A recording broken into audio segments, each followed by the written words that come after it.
മൈലാഞ്ചി ചെടിയിൽ നിന്ന് ഇലകൾ പൊട്ടിച്ച് മിക്സിയിൽ ഒരു കറക്കം, അതായിരുന്നു എന്റെ ഉദ്ദേശം. പിന്നെ പെട്ടെന്നാണ് ഈ അമ്മിയുടെ ഓർമ്മ വന്നത്.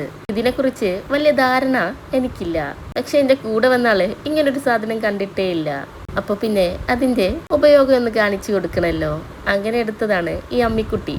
പിന്നെ എന്റെ കുട്ടിക്കാലം ഒന്ന് അയവിറക്കും കൂടി ചെയ്യാലോ. അങ്ങനെ കുറെ നേരത്തെ പരിശ്രമത്തിന് ശേഷം നമ്മൾ മൈലാഞ്ചി നാനൊന്ന് അരച്ചെടുത്തിട്ടുണ്ട്.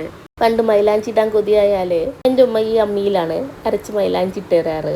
ഉമ്മ മൈലാഞ്ചി ഇടുന്നത് ഞാൻ കണ്ടിട്ടേ ഇല്ല. മൈലാഞ്ചി ഇടുന്ന കാര്യം പറഞ്ഞാല് ഉമ്മാന്റെ കുട്ടിക്കാലത്തുണ്ടായിരുന്ന വെളഞ്ഞീൻ കുത്ത് മൈലാഞ്ചിനെ കുറിച്ച് പറഞ്ഞു തരാറ്. ഇടയ്ക്കിടയ്ക്ക് ഉമ്മാന്റെ വായിന്ന് പറഞ്ഞു കേട്ടു എന്നല്ലാതെ ആ മൈലാഞ്ചി ഞാൻ ഇതുവരെ എക്സ്പീരിയൻസ് ചെയ്തിട്ടില്ല. അങ്ങനെ മൈലാഞ്ചിയൊക്കെ അരച്ച് വന്നപ്പോഴേക്കും എൻ്റെ കൈ നന്നായിട്ട് ചുവന്നിട്ടുണ്ട്.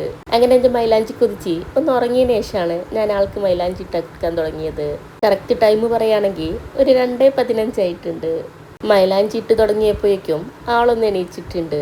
ആളൊരു നല്ല മൈലാഞ്ചി ഭ്രാന്തി തന്നെയാണ്, അതുകൊണ്ടാവുമല്ലോ ഈ സമയത്ത് എണീച്ചത്.